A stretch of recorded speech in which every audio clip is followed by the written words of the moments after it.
Okay, so we continue from where we left off the last time. This time we want to know the status of our inventory records.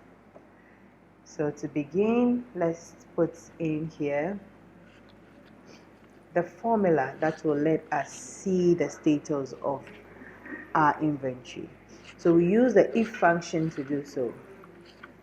If what we're saying is if the quantity remaining here is less than 5, the true value should be, because it's a text, we are coming to write a text in there, we put it in inverted commas.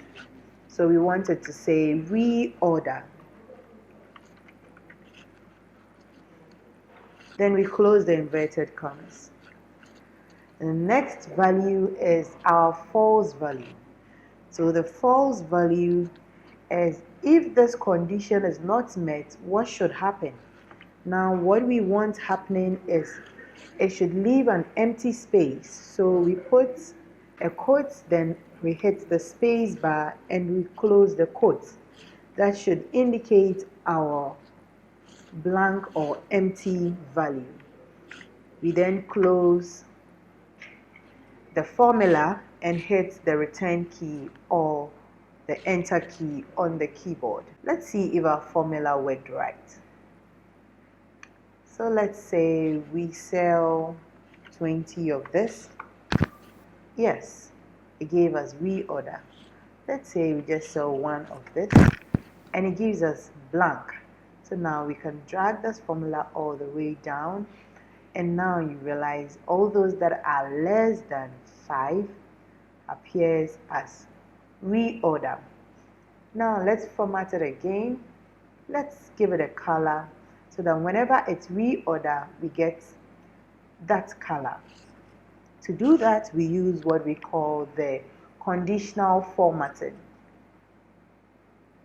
So let's go back to the Home tab. On the Home tab, we locate our conditional formatting right here. Then we click on it. So these are the rules we'll be given to it. We're saying it should highlight the cell using a particular rule. And our rule is going to be if whatever is in that cell is equal to something. So we're saying only format the cell that contains cell value equal to. So let's click here. And then we'll be writing our reorder somewhere here. So we can click on that and then hit enter. We can then click here to select the color. So we can change the color to green, but no, we want it to be a warning sign. So I think yellow would do. Okay, so once that is done, we click on OK. Nothing is happening because we haven't written anything here. So let's write reorder.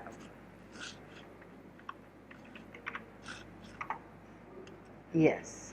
So now we have the color in there and then our status as well. Let's move on. Now we want to know the value of our inventory. I mean the total amount of our inventory. So we can do, let's do inventory value. Then we can do sales value.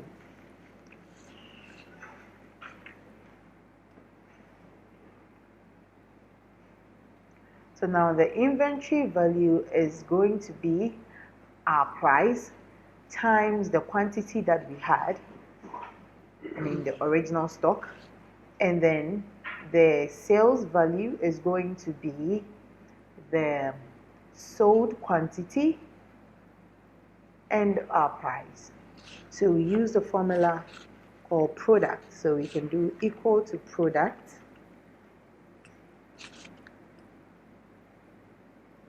Now the first number we're looking for the inventory value is the quantity we stocked, comma, the price. That's the price. Then we hit our return key. So this becomes our inventory value. Now let's do same for the sales value. So same product. So we can do price, comma, the sold quantity, and then we hit enter. Then we can copy that all the way down as well. So now we know how much value of inventory we have, and then we know how much sold value as well it is. Okay, so now let's do some formatting, highlight the whole range. Let's give it a border, so all borders. Okay, let's highlight the session. Let's do the same. Let's go to formatting, and then we can do row height. Let's give it a row height of 25. Okay, then we center that. You can now make it, increase the size or reduce it a little bit. Okay, let's go back to format.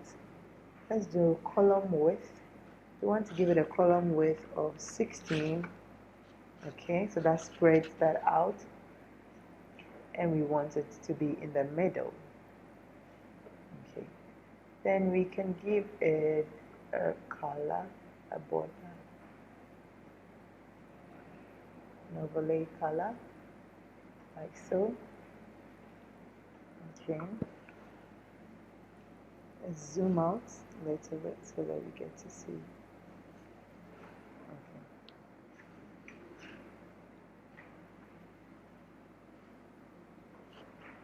So we can as well give this a row height of 18. So it gives it equal row heights of 18. We can go on to change our fonts to style it.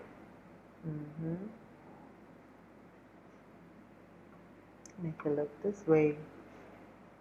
Okay. Right click, insert. We want to do something quickly. So equals. Want to change everything to upper cases. So we do equals upper. We type that in, select what we want to change to upper, and that we have it. Now let's drag the formula and see. Ooh. So now we have everything in upper cases. We can then copy this and then paste it again, but this time we paste it as values, because currently it's a formula here, like you see, upper into bracket A1. We don't want that to appear. We want it to be just values. So when you copy, you right click on your copy and then you paste it as values. Now you realize that it is now item number, not the formula anymore. We can then delete this session, highlight and delete that session. Then we have it this way. So that is our inventory system. I hope I helped. Thank you very much. Do well to subscribe to my channel and do well to ask all your questions, and Asabia will answer them. Bye-bye.